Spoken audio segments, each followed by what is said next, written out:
I've always really enjoyed shooting waterscapes, shooting moving water in the landscape. When I first started out with landscape photography, the landscapes that I had the most access to, that were the easiest to get to, was the coastline in Portugal where I live. And it was just something that I used to do every weekend, drag my tripod out there, find some rocks, find a point of interest in the sea, a rock stack or something like that, and start shooting and experimenting with different shutter times.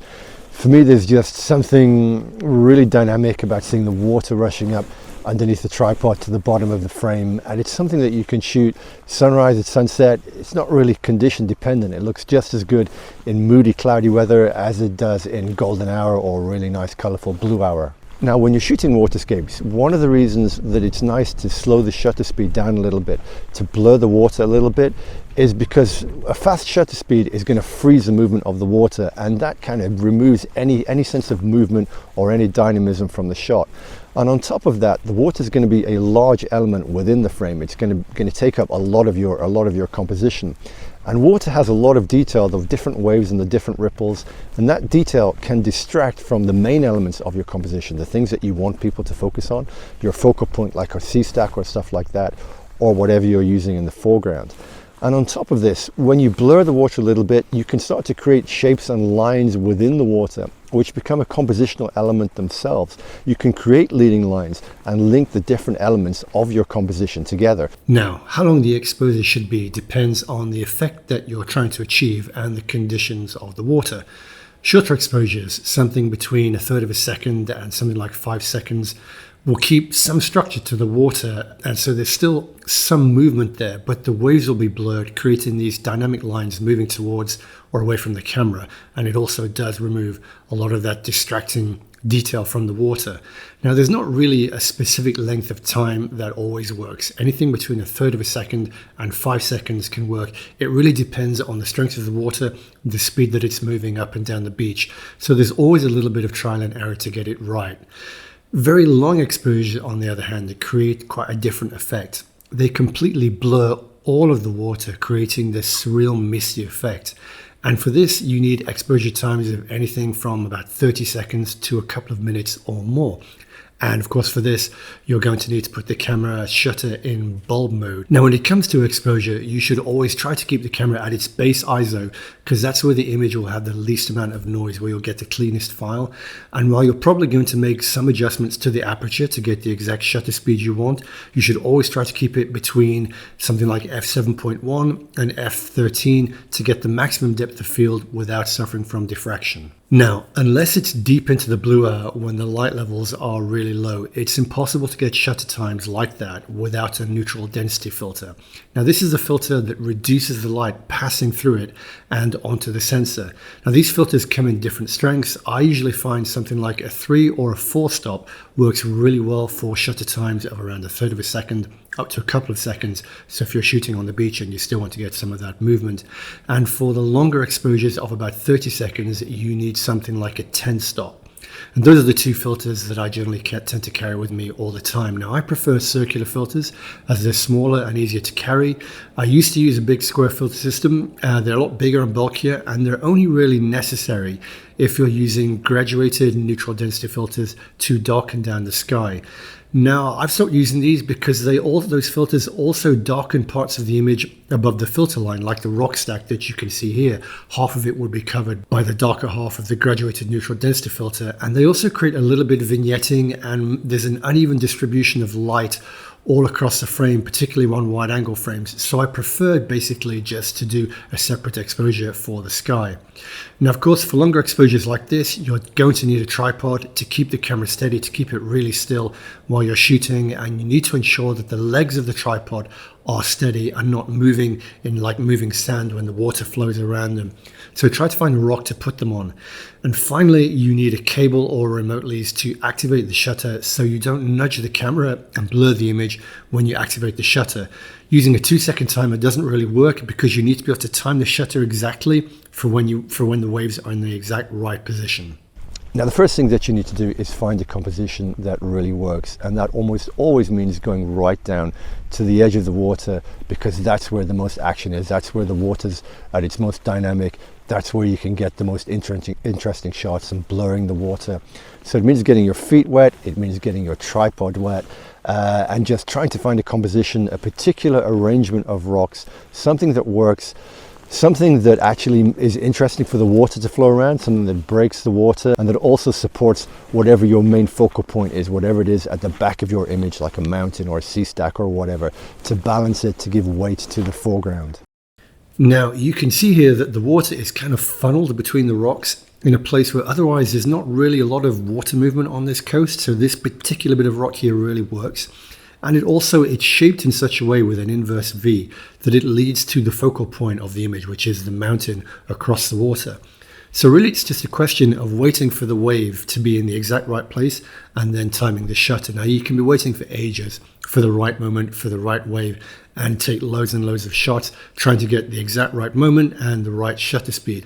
Now in this particular case, it worked better when the water was moving up the beach, and I found a shutter speed of about 1/3 of a second worked really nicely to keep some dynamic movement in the water. Now this is another example from the same beach taken on a different day in very different conditions, where I found a slightly different spot, a place where the rocks weren't too heavy in the foreground and the water was sweeping around them, and a shutter time of 1 second here created this dynamic movement and again gave me a leading line to the focal point of the image. Boulders and round rocks like this are great because the water is going to move around them in interesting ways and create interesting shapes. So I tried to find a particular arrangement of the rocks where they weren't too dense, where they weren't too heavy on the bottom of the frame, which creates a balance with the focal point of the cliff in the background. And it also gives the water space to move around the rocks, creating leading lines to the focal point. Now in this particular case, a shutter speed of about 1/2 a second really brought out the whites of the water and created these dynamic lines.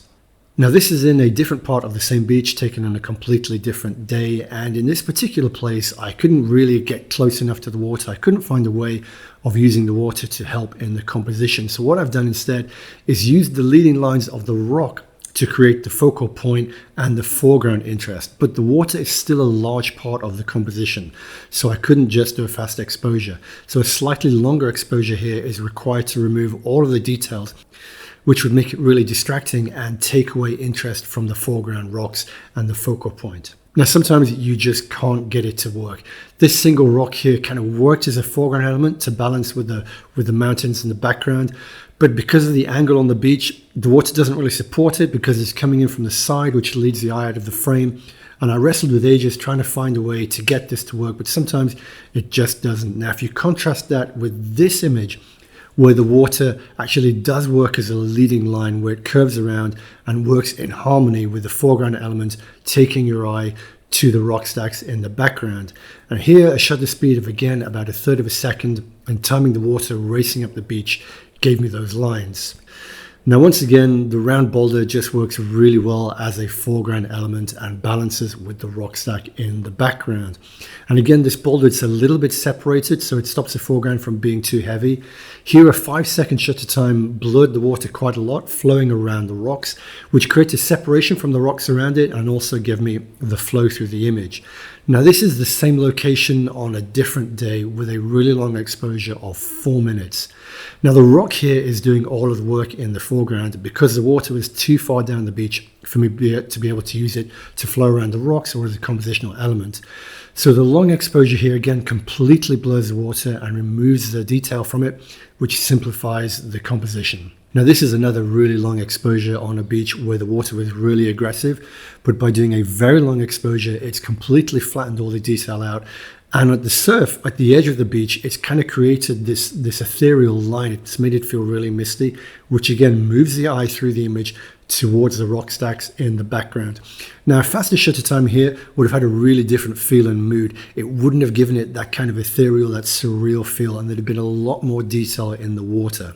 And one thing to bear in mind whenever you're out shooting on the coast is always be very careful of the waves, because you can never really take for granted that you know what they're going to do. So it's better to try to shoot as much as you can with the LCD rather than the viewfinder, because that way it allows you to keep an eye on what the wave's doing, how far they are away from you, and whether you're in danger of being caught. And always make sure you know what the tide's doing. use an app, something like iTide, so you know that when you're shooting, whether the tide's coming in or whether it's going away from you, because you want to make sure that you know exactly what the tide's doing and that you're not going to be cut off by the waves. And then when you've finished, it's really important that you clean your tripod, because you're going to get your tripod in the sand, in the salt water, which means it's going to get sand and salt water in the feet, in the joints, and over time that's going to really damage your tripod, stop it from working well. So learn how to dismantle your tripod, learn how to take it apart, so then when you get it home you can totally take it apart, wash it with clear water and soap, get all the sand out with a toothbrush, and then just let it dry naturally before you put it back together again. That way your tripod's going to last a lot longer.